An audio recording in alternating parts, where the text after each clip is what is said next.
Awesome. Welcome, everybody, officially. It's so great to see all of you. So great to see your faces. Thank you for tuning in today. I'm really, really excited to dive into this event with KK Hart. She is an 8-time founder with over 20 years of business expertise. We're going to learn about the intersection between personal and professional development to help you boost outcomes without leading to burnout or limiting your potential. So your personal well-being affects all aspects of your life, including the success of your career objectives. And through this workshop, you'll learn how to leverage neuro and behavioral science to boost outcomes and maximize your potential for success. You're going to get actionable steps to keep your well-being a priority while increasing your leadership ability and supporting yourself and those around you. KK specializes in digital marketing, sales, business development, strategy operations, SaaS, and fintech. She combines the proficiency of a chief revenue officer, a mentor, an advisor, and a growth strategist, all rolled into one. We are so excited to learn from you today, KK. We also know how valuable your time is. We're so grateful to you for investing in the Dreamers and Doers Collective in this way. I'm going to go ahead and hand it over to you. Thank you so much. It's funny, Dreamers and Doers, and I'm sure for many of you guys, it's the same. It has been such an amazing community for my own personal development and professional development that I never saw coming. I have made best friends in this community, aunties to my kids, business opportunities. It's been the most amazing accident that I ever found this group and that I get to talk to you guys today. I think because so much of my story was unwritten on the personal side for a long time. So I'm going to take a moment to share my screen. And I will say my heart here is to speak to you like colleagues.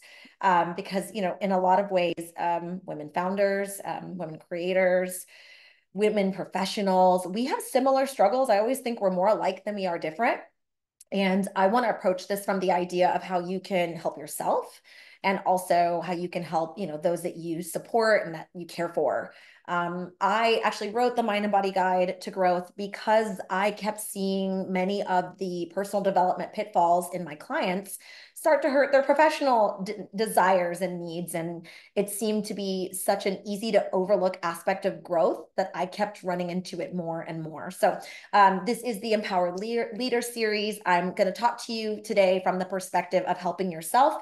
But just so you know, I usually do this as a 4-part series. And I don't know, I would love to do it again. If you guys find this helpful, I'll do all 4 parts at some time because I really believe this. And you're going to hear me say this a lot. I truly know that the personal affects the professional. And so I want to give you some insight as to who I am, maybe a little bit deeper than what Nicole shared, because it was quite a journey for me. Actually, when I first joined Dreamers and Doers, Geisha would probably remember this. I joined and I explained to everybody that while my professional life is quite polished, my personal life was a hot mess express, and it really was for a very long time. My background is unique in that I've always been in business. This is my 22nd year doing exactly what I'm doing, which is coaching and mentoring founders. On the professional side, it used to be 100% business. And then about 5 years ago, this weird thing happened in our world. And what I found that really shocked me was that there was a bifurcation of success that was happening where there was a certain kind of prototype of who was becoming more successful and a certain prototype of who was struggling. And it had kind of flipped itself on its head in the pandemic. And a big part of that was the personal. So while I was 100% a business person and always a self-professed hot mess express in my personal life, over the last 15 of those 22 years, I myself have gone through a transformation. And because of that, as my background is behavioral scientist, so a behavioral scientist that knows how people think and what they do turns into someone great for sales and marketing. I made my career on that. I think what really shocked me was how much of what we were doing in our professional was affecting our personal and vice versa. So I wrote the book really to help people to see the truth of their situation, to help them to grow beyond the basics. Like we all know we should, drink water, exercise, be nice to people. But I think the deeper aspects of it that were truly making us stuck, I realized it was making our clients stuck, and it was just being like a self-fulfilling prophecy. So that's a little bit about me. I'm going to give you 2 perspectives today. Since I'm in a room of peers, I'm not afraid of your questions. You can drop them in the chat at any time. I'd love to make this as interactive as you're comfortable with. And I also know that because this is an intensely personal topic in a lot of ways, you may not have a lot to think about today, but if you would like to touch base and just talk, maybe go through where you're seeing this come to light in your life or in your clients' personal or professional situations. I'm always happy to do that. You can find me in Dreamers and Doers. So I'm going to give you those two perspectives today. The wellness kind of self-help aspect of it, I call it the mind and body connection, and how we grow from a professional perspective, I call it the well multi connection. There'll be times that I kind of reference both. And that's because ultimately, I really know this from personal experience, and I know you guys too. There's something to up leveling our leadership and our productivity that is such a game changer for our success. But I think the concept of what makes us successful has shifted so much that we may have overlooked some of the basics of personal development, and also maybe the things that are, I always say, it steals your peace or your profit, because they're really challenging to look into, right? It's like the hardest thing in the world to do is to pull up a mirror and look at ourselves, and say, what are the things about me that need to change? So I'm going to get in your business right away. Okay. So the first thing I think about that may be affecting you or someone you care about is these four underlying deep-rooted issues, that I always say are either stealing your peace or your profit, or they're stealing someone you support, someone you cares about, peace or profit. You're a pretty educated group, but I'll go over these quickly just to give you an idea of that. The first is burnout, which has actually been pretty sexy lately, which is great to see. We're actually talking about the brain more as a behavioral science. For so long, we didn't really say what we did. We used words like imagery and empowerment. And now I think it's easier for me to say I work in the brain, on the brain, with the brain. And more people are understanding that because hustle culture is not working, right? Like it's finally becoming clear to people that, grinding it out at the expense of their happiness and their personal success is not worth it for the monetary success. That's certainly what I've seen working with clients that are, as small as, a startup in many industries where they're pre-revenue, and then all the way through, big multi-conglomerate businesses that I've worked with for a long time that have, their B2B and they have clients of their own. We all know that getting stuck is not helping our economy. It's not helping our world.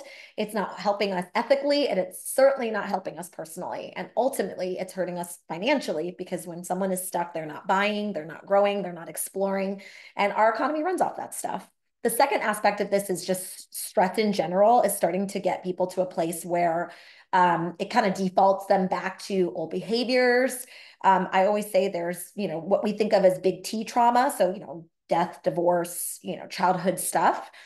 But actually so much of that is also what I think of as little T trauma, which is maybe going through a crazy pandemic that changed your business model, or making it difficult to have those interpersonal relationships level up the way we would like them to, because we're managing a different life or a different lifestyle, or a different zip code. There's just been so much change that overwhelm eventually gets to us, and we know that. The third is apathy or languishing. That's a fancy brainiac term for meh, as I call it, where people are just kind of existing. You may see this with clients who may even have money in the bank and they look like they're thriving, but they're perpetually unhappy or underwhelmed, or their personal life is going wheels off while the money is growing. I've seen that a lot myself. And ultimately, eventually, it definitely robs them of more than just peace. It definitely gets their profit. And then lastly is the state of unwellness, as I call it. I love the industry of wellness, health, beauty, fitness. That's really a big part of my niche.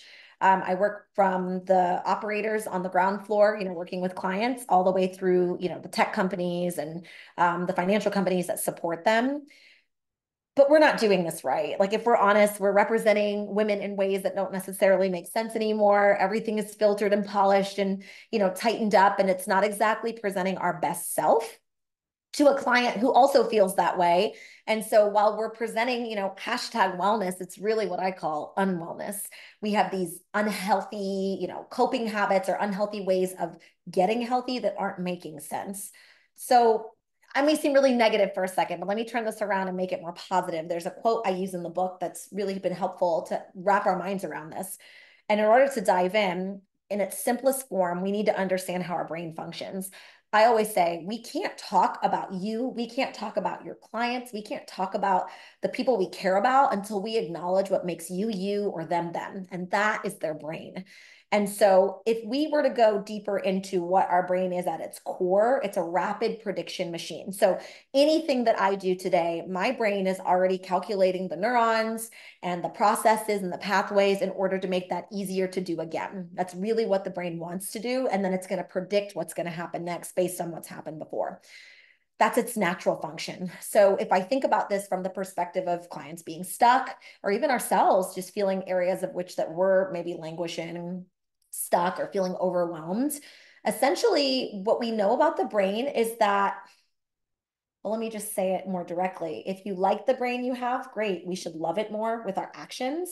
But if you don't love the mind or body you have, you can change it. And it's proven to be able to do that. There's a concept called neuroplasticity. And essentially what that means is your brain is, in a sense, it's an organ, not a muscle, but it acts like a muscle. So it has like memory to it. It has an understanding about what it can do. And when you train it and retrain it, it can reprogram that understanding. Sometimes I say the brain is the software and your body is the hardware for you tech geeks. So the concept of this is really influential because I think we've known this for a long time and it's often talked about. I'm a new mom through adoption, so we talk a lot about how we can rewire children's brains or children from hard places brains, but we don't often think about ourselves. So if you're like me and a child of the 80s, we grew up with this mindset of like, there's the left brain and the right brain. And it's such a binary way of looking at our strengths and weaknesses. And it's almost too simplistic to really understand what we can do about where maybe the areas in which that we're stuck and the areas in which that we want to continue to flourish. But let me put that aside and give you some ideas of the left and right brain function. Left brain function, think about logic, okay? Analytical thinking, very cerebral, somebody who thinks before they talk. That's an easy example as someone who's more left-brained. The right brain creative person is typically more intuitive, more emotional. You may remember this. We used to talk about this in the 80s and 90s around the concept of like, are you left or are you right? And the truth is that is a way too binary way of looking at our own, body chemistry and biology, but also our own skills and strengths. The truth is, there's a phrase we use called homeostasis, which is basically just balance. We want to have strengths in both. And I would say, and I'm sure you guys have seen this as well, the best client, the best consultants, the best experts, they're typically more balanced in the way that they present things, think about things, and do things. So some examples of, ways in which that binary view can hurt us is that some of us are more logical thinking and we make all of our money that way. But that means that at times our more holistic side, that right side that needs the balance, it's not leaned into, it's not nurtured, or maybe we're just not even aware of that. That was me until I started doing my own deep work. Many others, and there's a gendered view on this too that I don't agree with, are more feeling empathic, emotional. And then we don't really balance that out with like data, analytics, logic, order. And again, balance is the key. So I would say such a big part of our brain and understanding how our brain works is generally thinking about a human holistically as a whole human, and then also realizing that they may have strengths on the planning, decision making, empathy side, and may have an area of opportunity on the analytical problem solving, action taking side, or both. And acknowledging that can be the beginning of something really great. So here's the thing. There's a clear case for our state of unwellness in the world. And if we think about this in a less binary way, I think we can more readily understand the client that we're working with, the person that we're attracting that isn't really a great fit for our business, but also how we can get more out of our marketing, sales, operational initiatives, because we're essentially attracting more of who we are than we may realize. So I've got a video I want to share. I'm going to make sure it'll pop up for you guys that just kind of puts a 1 minute deep dive into this with just a little bit of imagery around, what we're seeing, because what we're seeing right now, I know you guys know this, this cannot be business as usual, regardless of the niche that you're in. So I'm going to play this for a minute. I want you to think about if it sounds familiar, if it's someone that you care about, support, know, or even if it's yourself. And we'll talk a little bit about, what it means to move forward from this with some actionable strategies.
So let me just take a moment to let that sink in. It's a lighter view of something that I think is just so incredibly important. And I won't ask, but I will say I would be hard pressed to believe that there's no one that you're experiencing this with or that you know or care about that isn't meeting one of those four client types, burnout, apathy, stress, or just completely checked out and acting like everything is fine. Can I be honest? Social media has made this so much worse, right? Because now we feel like we absolutely have to have those, perfectly glossy, perfect, picturesque lives instead of, being honest about where we struggle. And so when I think about this as an industry of people who help people, which is many of us in many ways, whether it's product or service, it's causing such an human energy crisis, is what I call it, where the burnout, the apathy, languishing, it's just a chronic state of exhaustion and it reduces motivation to thrive. It reduces success in our personal and our professional lives. And I think it's becoming more clear that this doesn't work. Like I said, hustle culture is finally having a moment where there's at least some people that see this as not a good fit for their professional lives. But I think the deeper issue is that, well, there's a couple things. One, as an industry of people who help people, that means there's more and more of those of us who want to help and less of those who want to be helped. So I say it's like being in a game of musical chairs, but with more people, or less people and more chairs. So there's like less clients that we can help because they're generally stuck or meh or apathetic to our services and offerings. And this, I mean, this may be true whether you provide healthcare services, financial services, marketing and operational support. It doesn't really matter. It's hurting our economic world, and it's certainly hurting our personal and financial world. And so when we think about that from a personal finance or let's call that industry finance perspective, there's a reason why, many categories of business are down.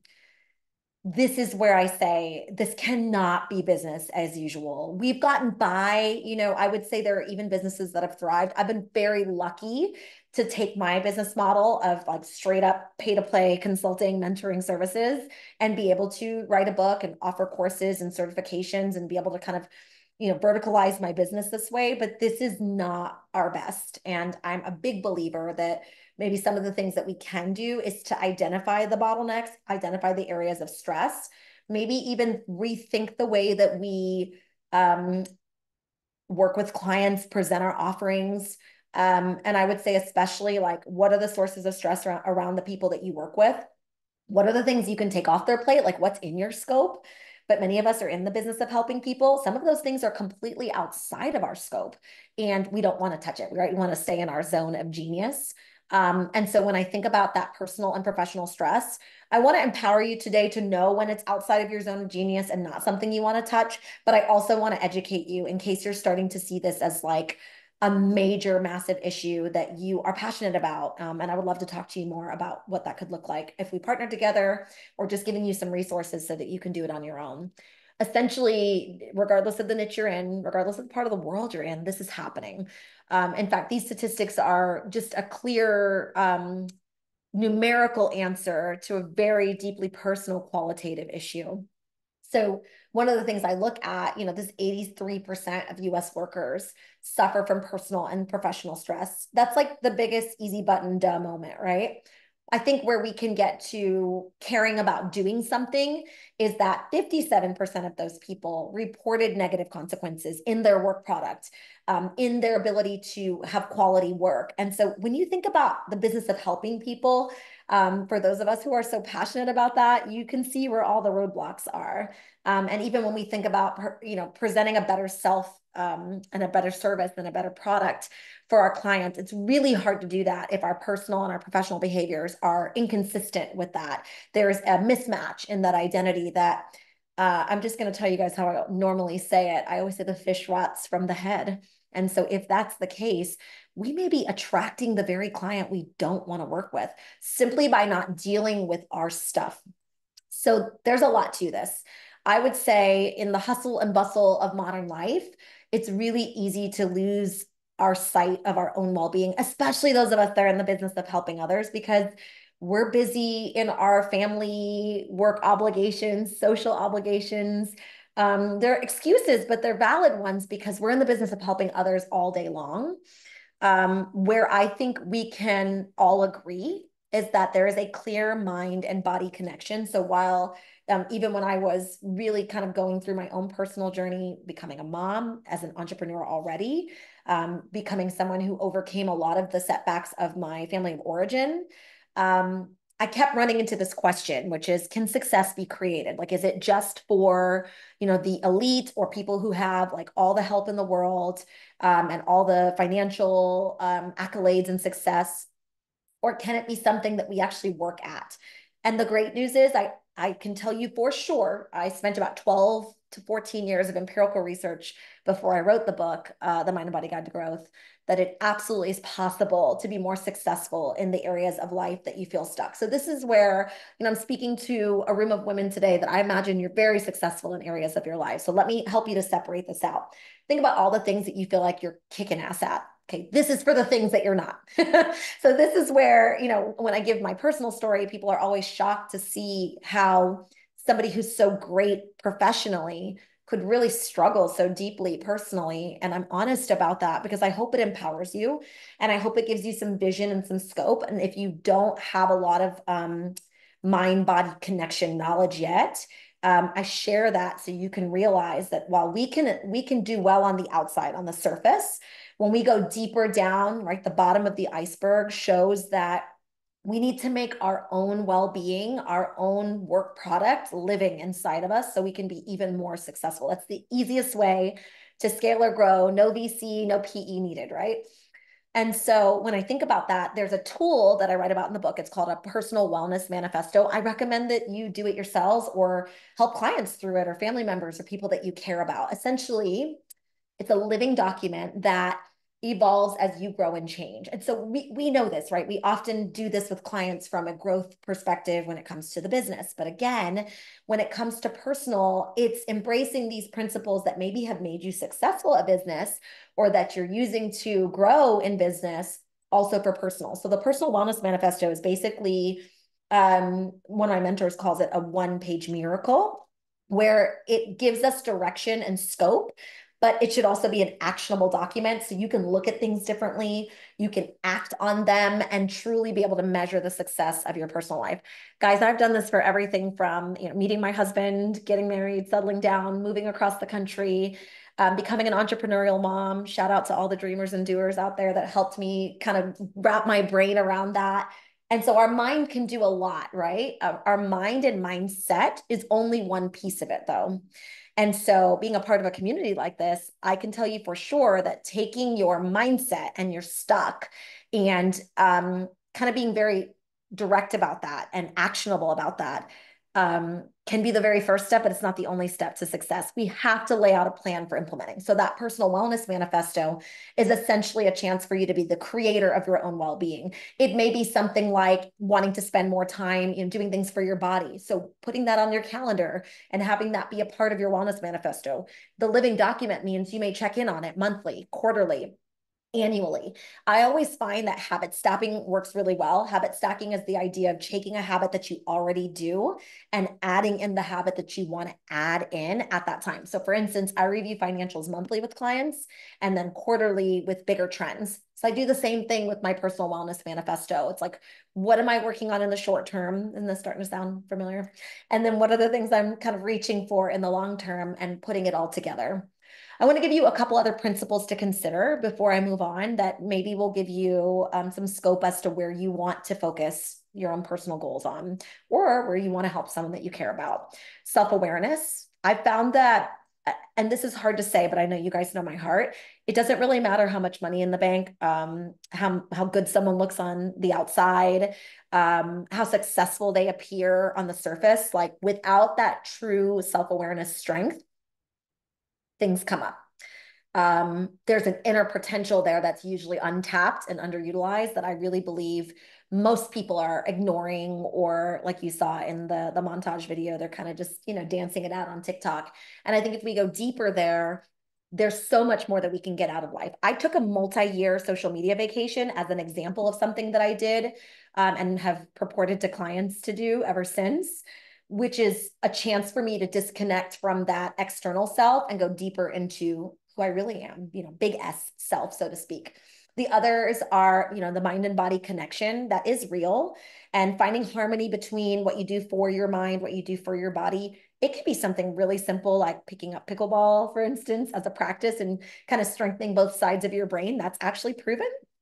Or it can be, adding a regular yoga regimen to your, weekly exercise that you do, going for walks, spending time in nature.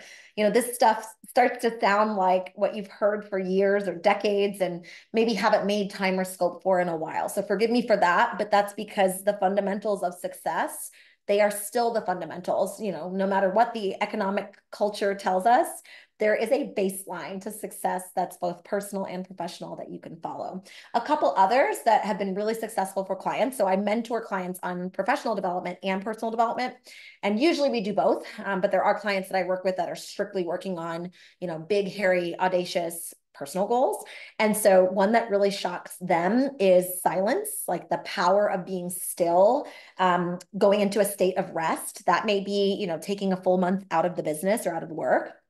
Maybe that's something that's a luxury that's not afforded to many, because it's not exactly easy to do, right? There's a lot of fear and a lot of dissent that can come from that, but maybe it's something even simpler, like adding in a tiny meditation practice. I'm not going to preach to you about meditation today, but I can tell you that in behavioral science, one of the things we've noticed is that like Olympic level meditators, they don't have to look like the Dalai Lama or Deepak and spend 3 hours a day doing it. It may be a 5-minute practice once a day. I do mine while I put on my LED mask, if I'm honest. And it gives me a chance to just quiet my mind and kind of really understand where I'm at for that day. And I'll give you one more. It's just making sure that you've set the tools and the structure up for lasting change. So like with every client, we're always thinking about this, short term, small, and then also the big picture, longer term goals. It's the same thing here. If we can connect our health and unwellness through that mind body connection in our productivity tools, we can do so much more and we can go further faster. Okay, but at this point, I imagine you're probably thinking the same thing that I was thinking 20 years ago when I started this journey, which is it just me or are soft skills really stinking hard? And that is why I think so much of where I believe self-help has gone wrong, even though I've been a self-help junkie for a very long time, is because we've forgotten this idea of help yourself, which is why I wrote the Mind and Body Guide to Growth. Those three things you see on the screen, the growth mindset, what I call the wellness culture, where we're kind of pretending and faking it till we make it, and our deeper habits and behaviors, we're only motivating the motivated, right? We're only focused on the people who want this. I think where we can go deeper, whether it's for ourselves or people we care about, is using, these 7 to 9 soft skills to understand the gaps in either our scope of work or how we interact with the people we care about from an interpersonal level. It could be something like time management, having a different communication process, having like multiple things we do for our stress. I would say empathy is very underrated.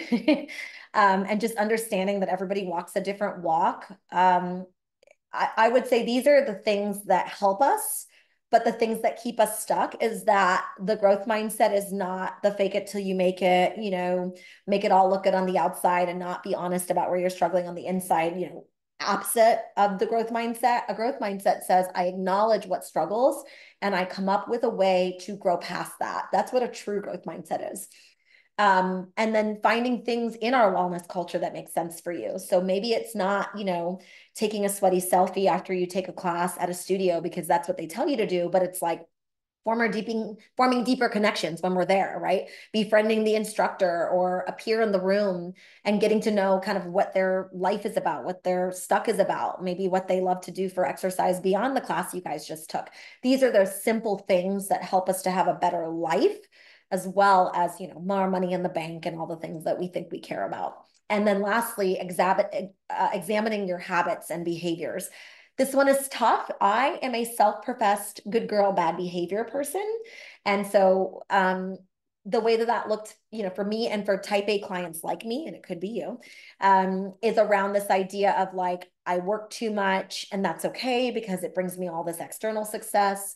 or I'm very rigid, and that makes me very successful at directing things, moving things along in progress, project managing, consulting, mentoring. That makes me a boss there. But I had to realize that those habits and behaviors were not helping me on my personal side. So it really takes an understanding of who you really are and what you bring to the table. That's fantastic. And of course, applauding that, but also figuring out those habits and behaviors that may be keeping you stuck. Like we saw in the montage, it may be like your regular going for drinks routine is just keeping you on the surface instead of helping you to go deep. And that is hard work, guys. It's really hard to overcome, but it is so worth it when we think about the world that we're navigating today, both professionally and personally.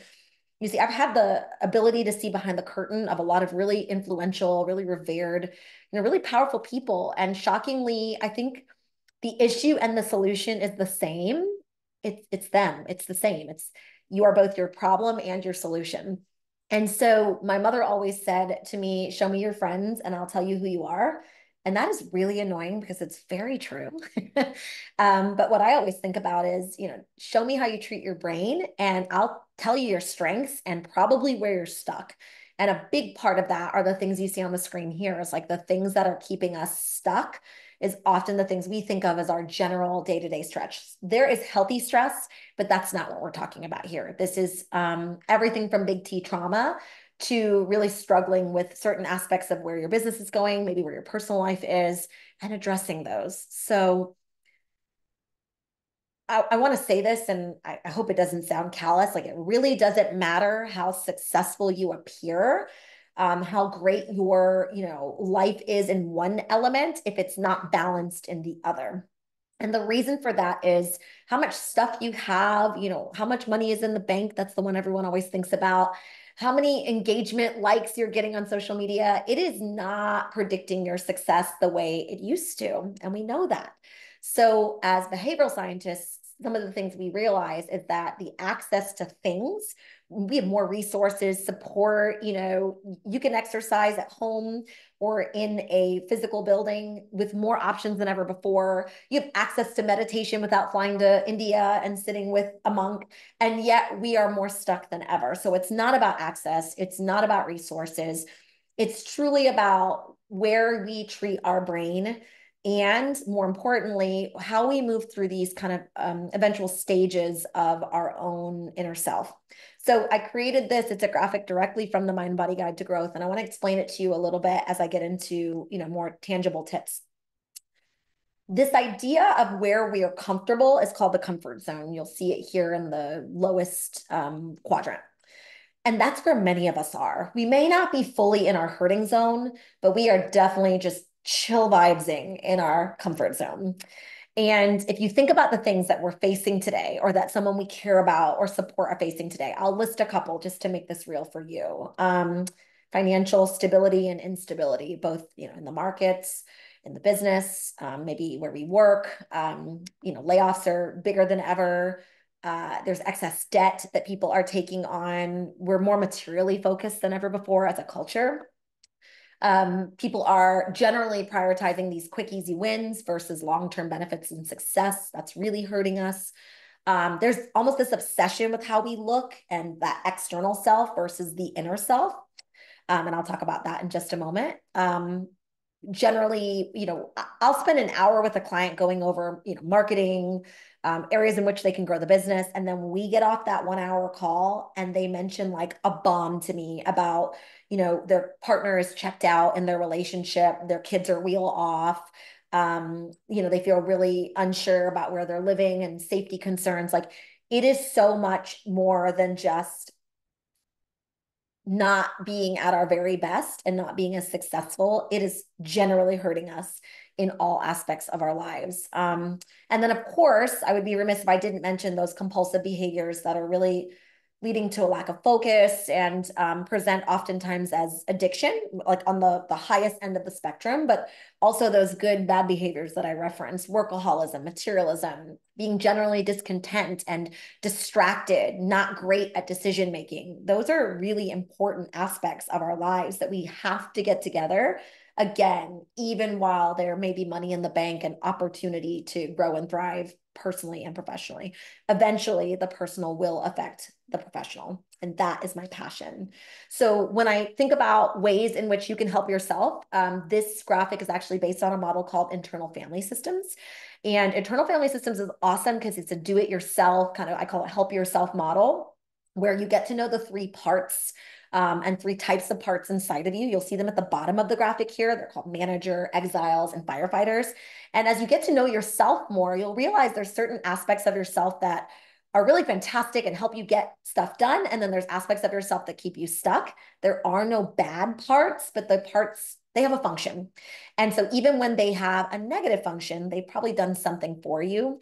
As you work through those parts, as you get to know what the manager looks like, what the exile is, what the firefighter is. The firefighter is usually the thing that's most exciting for people. It's like the bad behavior that everybody sees. The manager is like the bad behavior that looks good on the outside. And then the exile is like the thing that you're hurting from that you have unresolved. As you start to work through that, you work your way up the spectrum from the hurting zone towards your healing zone. And, there's so many schools of thought around this, but essentially there's an upper limit to your success that you've created for yourself generally. And one of the ways to get around that is to understand where you get stuck and how you get stuck. Once you get to the healing zone, once you go past the growth and the comfort zone, you'll start to see everything go wrong. You'll see like anything and everything that will pop up that shouldn't happen because there is this internal temperature in your brain that's keeping you stuck. And remember, your brain is a rapid prediction machine. It wants to do what it did before. And even though it seems like unfathomable, your brain will want you to stay exactly where you are, complacent, stuck, plateau. And in order to push past that and get to the stage of the 8 C's, as we call it, which is courage, compassion, calm, connectedness, it really has to take a concerted effort. I always say it's always about implementation and not just inspiration. I can inspire you all day long, but if you get off of this and do nothing, it would not just break my heart, it would leave you stuck. And that just doesn't make any sense. So if we think about the key regions of the brain, it'll give you an idea of maybe the aspects of your brain that you want to nurture more. And so I'm going to work from the bottom up. Typically, our downstairs brain, the bottom brain, is considered the area in which all of our quick action comes from. That's where maybe your amygdala, you probably heard about that before. When I was training salespeople in big companies, we talked about the amygdala hijack, which kind of leaves you stuck and unable to think straight. When that amygdala, that safety element of the brainstem kicks in, you are in that state of fight or flight and you are acting very differently than maybe how your rational cognitive front of the brain works. As you work your way up, the limbic system, as you see here, is more of your emotional brain. That's your emotional command center. That's where your feelings, memories, your brain's mood managers basically manage there. And the limbic system helps you everything with memory, long-term and short-term, and how you react to the world. If you're feeling like you're lacking motivation or you're down, the limbic system may be the culprit. And there's some things you can definitely do to better nurture your limbic system. I'll give you a couple. The power of scent is really cool. I'll talk about that in a second, where you can actually utilize scent in order to bypass all the things that your brain is thinking, doing, and acting and give you that sense of calm. This is why aromatherapy is so big. There's also lots of data around acupuncture and stimulating blood flow. I'm a big believer of exercise for this. I actually created my own modern mindfulness-based stress reduction process where you use exercise as your tool for mindfulness because I was way too type A to sit on a mat, close my eyes, and chant. It just wasn't me. And when I use that with clients, we usually find that they can carve out space for their mind and their body together in this specific regime. The limbic system is incredibly important, and I really believe that recharging it can help us to just break past some of those emotional stucks. When we think about the rational stuff, this is where the cortex is the top of the brain. We call it the wizard brain, or the upstairs brain comes in. This is where you learn, where you think. And what's unique about the prefrontal cortex is that is our sensual, or essentially our CEO of the brain. The prefrontal cortex is our executive suite. It's where we make all of our smarty pants thinking, and it's also our brain's executive function. So oftentimes we think about that as when we're making logical, rational decisions for business, for work, for life. But if you're struggling with focus, as an example, if you're struggling with social interactions, you may need to boost this aspect of your brain, the prefrontal cortex, the cortex in general. That may look like using some of your productivity tips and tricks from your professional life in your personal life. So that's everything from setting daily goals for what you want to work into your day that's personally focused, your movement, your nutrition, all that stuff. There's a place for it. And we may need to treat it a little bit differently than we normally do. Other things that work really well, brain boosting sounds. There's actually certain frequencies. Classical music is probably the easiest way to explain the types of music that can do really well for your brain. But I'm also a big believer in, and the data supports, anything that lights your soul on fire can kind of give you that imagery and that emote of what you want to see and feel, which is positive and forward thinking. Maybe one more would be around envisioning the steps of what you want to do. Upstairs brain is the wizard brain for a reason. It's the brain in which we are able to carry things through to fruition. So when we use our upstairs brain, we're able to plan more.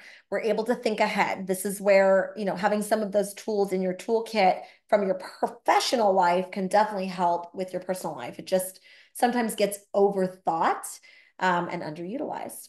So let me give you a little bit more on the brain. I'm going to start piecing this all together. Please, if you have questions, feel free to ask or reach out to me and let me know maybe where this is lighting a fire in you or where you feel like you're really strong. But there's a couple other areas of your brain I want to highlight. I call them your mind and body besties in the book.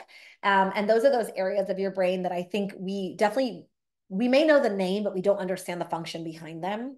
The basal ganglia is one of them. It's kind of right here, that middle section of the brain. That works very well with the cortex. That's your mover and motivator. One of the things I love about the basal ganglia is that it really does coordinate not just your physical movement, but fuels your motivation, keeps your anxiety in check, keeps you from feeling overwhelmed, or helps you manage overwhelm. Some ways that you can easily work through feeling stuck, you can use your basal ganglia for. I love diaphragmatic breathing. It's also called belly breathing, where you simply take a breath for as long as you can, let's say 4 seconds. And then when you exhale for twice the amount of time. So if I inhale for 4 seconds, I exhale for 8 seconds. This seems so simple. Remember, the soft skills are really hard, but this is not just woo-woo science. It is truly a physical body chemistry that you can do and change in the neurons in your brain. You can actually lay down new thoughts, clear out old thoughts simply by deep breathing. It's pretty awesome and so easy to do. Some other ways you can really boost your basal ganglia. There's some that are really exciting that are newer science. Heart rate variability training is another one where you're basically using your heart rhythm to understand your emotional stability. There's a lot of new tech around that. And if you really love trying like new wellness modalities that you can do on your own from home, there's everything from like headbands that monitor your brain waves. It's called neurofeedback. To just simply using like a heart rate monitor to better understand your heart rate variability, that HRV zone that you work in. It is just so imperative that we understand the connection between our mind and our body so we can address these things. And I'm giving you kind of tangible tips today because I want to give you something that you can actually do in the next 24 to 48 hours and start to plant the seeds for your success personally as well as professionally. The other that I think about that really affects a lot of leaders is the anterior cingulate cortex, or we call it anterior cingulate gyrus. ACC or ACG for short. That aspect of your brain is unique because it leaves you stuck. Again, if you love being super directive in your personal life or in your professional life, and then you have a hard time kind of swapping to that next modality of your brain, for me, it's great in my professional life, but in my personal life, I have to kind of tone it down in ways that feel authentic. The ACC is definitely the thing that you'd want to pay some attention to. It's like a gear shifter. So if you put too much gas or too much brake, it's not good. We always want balance. Ways that you can really work on your ACC or ACG is to find ways to set your time so that there's like a gap for you to think about the next step. I use Pomodoro timers as an example. Pomodoro timers give you a set amount of time and then have a set gap. So I may take, 15 minutes between each meeting to make sure I have time to shift, focus, kind of absorb what's been thrust upon me. Those of us that are in the business of helping and supporting others, that means sometimes we're carrying like really heavy loads and we need time to shift. We need time to pivot. So those are just some aspects of your kind of higher level brain that I want you to think about. So I hope I'm impressing upon you that there is a science to being better and that your mind and body holistically are all you need to do this. There's such an industry, and frankly, it's mine, that wants to sell us like every little gadget and gizmo that helps us with this. But I am a firm believer, and I have the data to back it up, that we can do so much for ourselves using our mind and body. And so there's one other thing I want to teach you about, which is we use it a lot in behavioral scientists community for children. And it's the hand model of the brain. If you look at the graphic that you see here, there's an understanding of like where things are in the brain. And I just want to give you the basics of it. When we close our fingers down and have the fist in a tightly locked position, that is where our brain is kind of thinking it's best. It's where we are regulated. And essentially, our upstairs brain and our downstairs brain, they're talking to each other. Remember, our downstairs brain is that kind of primal fight or flight, act now personality. And then our upstairs brain is that deeper thinker, making decisions, our inner CEO. But when we're dysregulated, when we're stuck, when we're feeling, the effect of maybe trauma that we haven't dealt with, when we're struggling through, a really crazy time in our lives, as you can see from the left hand of the graphic, the upstairs brain actually flips off the connection to the downstairs brain. Think of it like being on an app, and the app just goes dark, completely offline. Guys, this is what's happening regularly with those clients that you can't seem to break the code on to get to the next level because they're, chasing squirrels instead of doing what they need to do. Or it may be where you're feeling like you could be more productive, but there's something that kind of keeps you from taking the next step or, investing in the thing that you need to time-wise or resource-wise. So when we are offline, right, when that upstairs brain is not communicating with our downstairs brain, boy, there's a lot that goes into getting us re-regulated and online, and the basics of it of what I've been teaching you, like simple body-based, mind-based ways for us to get on track and honestly to get productive again. So I want to teach you one last thing. It's called the window of tolerance. And this is where we can kind of manage the ebbs and flows of life, the stress that we have a lot better if we understand this. This is a very common technique in the Brainiac community anyway. It's called polyvagal theory. So the guide is really just a mix of 15 different modalities that I've put together and helped clients with over the last 20 years. So I'm giving you pieces of that so you can do some of that research yourself if you're so excited about it. Or you're welcome to get the Mind and Body Guide to Growth, and you can use that to go even deeper as your tool, as your guide, a sense. So if we're thinking about how we can better handle stress, here's something I want you guys to think about. If you're in a pool and you're just kind of going with the highs and lows of the water, right? The shallow and the deep end, we're in that middle engaged window of tolerance. Essentially, what that means is we're able to deal with the ebbs and flows of life, no matter how big they may be. That's our best case scenario. And that's probably most of us on a good day.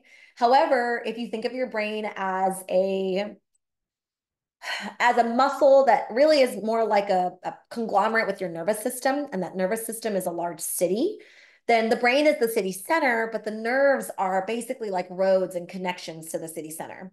Why this matters is that the vagus nerve runs from like essentially the top and bottom of your body, and it is our natural sense of calm that activates the vagus nerve. So what this means is if you're in that pool analogy again, and you're able to deal with the highs and lows of life, we call that engaged. It means you're able to survive and thrive. However, a lot of times, if you're a hyper aroused person, you may be jumping out of the pool in fight or flight, sensing threats that aren't there, and it may be challenging in your personal life and your professional life. Or you may be the person that's hypoaroused. That's who you see down here. We call it demobilized, where you're sinking to the bottom of the pool. Everything looks fine on the surface. Maybe even things read well on your, your front facing life, but things are really, really not great on the deeper end. And the good news is with these, no matter how you struggle, there's a way to widen your window of tolerance. So, like, you won't always get it right. We won't always be in that perfect social engagement part of the pool or just swimming laps beautifully. But knowing like the things that your mind or body needs, those little tiny tips and tricks that we talked about today, can really help us in the aspect of getting to a more stable place more consistently. And that would be the thing I want to leave you with. When I think about wellness, it's about so much more than just the absence of illness. This is a huge spectrum, but when you think about it, we're always, as professionals, thinking about like the worst case scenario, which is like you die before you get to your best self, or you're like this perfect, avatar of wellness success, which pretty much doesn't really exist. And really, the neutral point is where we're kind of knowing where we're stuck, we're taking action, we're kind of balanced in our goals, but we're also understanding that there is a shift that needs to happen so that we can get to the next step. So I want to leave you with this and maybe just take a moment to let this sink in for you. This is a tiny piece of where I can give you more insight into how to become a more empowered leader. But if I left you with nothing else, I hope that it starts to make you think, and hopes that it gives you something to think about doing, more importantly, because I can guarantee you that the personal is affecting your professional, and it's probably affecting the people that you care about. And with that knowledge, you can go so much further. Like, this is just, honestly, this is the top of the iceberg information wise, but I hope it will give you the beginning of what you need to get the success you really desire. And I think so much of that success is so much deeper than just the surface, right? So much deeper than just, making it rain financially. I've seen that, I've lived that. And yet, when I watch clients really reach their greatest level of success, they've gotten this right. And it is not a one size view of what that looks like, right? It's not always the picket fence and 2.3 kids and the partner, but there's something there that I really believe can unlock greater motivation, of course, higher success, but also just that inner peace inside of all of us. And I really hope that for you today. I'm also going to leave, there's a code if you would like to get the book. There's 15% off for Dreamers and Doers, as well as the instructor certification, where we go so much deeper into this in case it's helpful. I want to thank you all for being here. It takes a lot to show up for yourself and for others. And I really do see this as the beginning of a conversation. So I hope to connect with you all, and maybe talk about those areas that you love about your life, because I get jazzed about that. But also those areas where you're like, yeah, this needs some optimizing. And so much of this community has been people doing that alongside me. And I would love to pay that back in any way. Thank you so much, KK. Thank you so much for this. This is so wonderful. If members want to get in touch with you for follow-up questions and things like that, what's the best way? You want me to drop your Dreamers and Doers profile in the chat here? Yeah, that's great. Or you can Okay. always just send me an email. I'll put it in here as well. It goes directly Amazing. to me, and I'm always checking it in between client meetings. So, but I do check my D&D quite often as well. Okay, perfect. I just dropped your profile in the Thank chat you. too. Thank you. Thank you all for joining. It was wonderful to see all of you. Thank you to KK, and have a great rest of your week, everybody. See you all very soon. Bye, everyone.